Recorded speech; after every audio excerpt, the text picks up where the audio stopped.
લોકો સમાજમાં આપણે મળતા હોઈએ સંસારીઓને, એટલે બધા પૂછતા હોય, આપણે ઘણાને કહેતા હોઈએ કે તમારે બરાબર ધંધો થઈ ગયો નહીં, તમારી દીકરીને બરાબર સાસરું મળી ગયું, સારો ઘરવાળો મળી ગયો, તમારો દીકરો બરાબર નોકરીએ ચડી ગયો. આવું કહીએ એટલે સીધું જ કહે, હા હો અમારે તો બહુ ભગવાનની દયા થઈ ગઈ, આ મકાન મોટું થઈ ગયું ને દીકરો ધંધે ચડી ગયો. તો તમારી જિંદગીની એક નોટમાં લખી રાખજો, દીકરો સારા વ્યવસાયે ચડી જાય અને મકાન મોટું થઈ જાય એ ભગવાનની કૃપા છે જ નહીં, એ તમારા પુરુષાર્થનું ફળ છે, એ તમારા પ્રારબ્ધનું ફળ તમને મળી રહ્યું છે. તો કૃપા કોને કહેશો?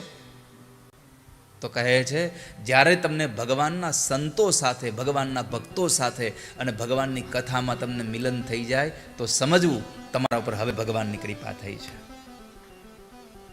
અતિ હરિ કૃપા જાહી પર હોય, પાવ દેઈ એહી માર્ગ સોઈ. જેના ઉપર ભગવાનની કૃપા થાય ને એવા માણસોને આ માર્ગ ઉપર પગ દેવાની ઈચ્છા થાય. નહીં તો ઘણાને ખબર છે કે આજે બુધવારે કથા શરૂ થઈ છે, તો એ વિચાર્યું હશે કે આપણે શનિવાર જવું છે.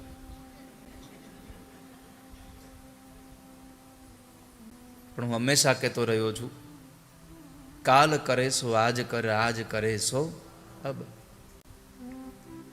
કાલ કરવાની કોઈ ઈચ્છા થાય તો એ આજ કરી લો, કારણ કે કાલની આપણને ખબર નથી.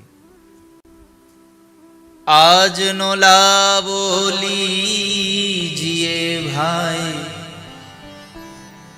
કાલનું કાચું હોય જો.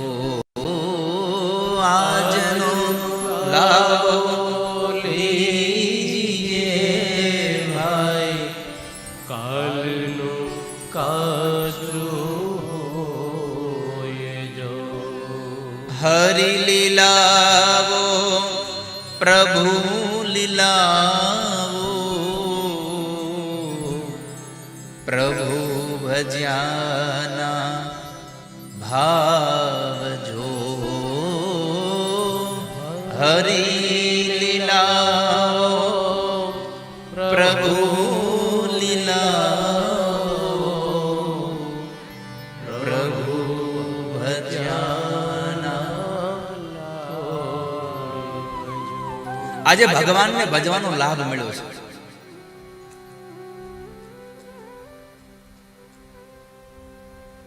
આજનો લાભ લઈ લો, કાલની ખબર નથી.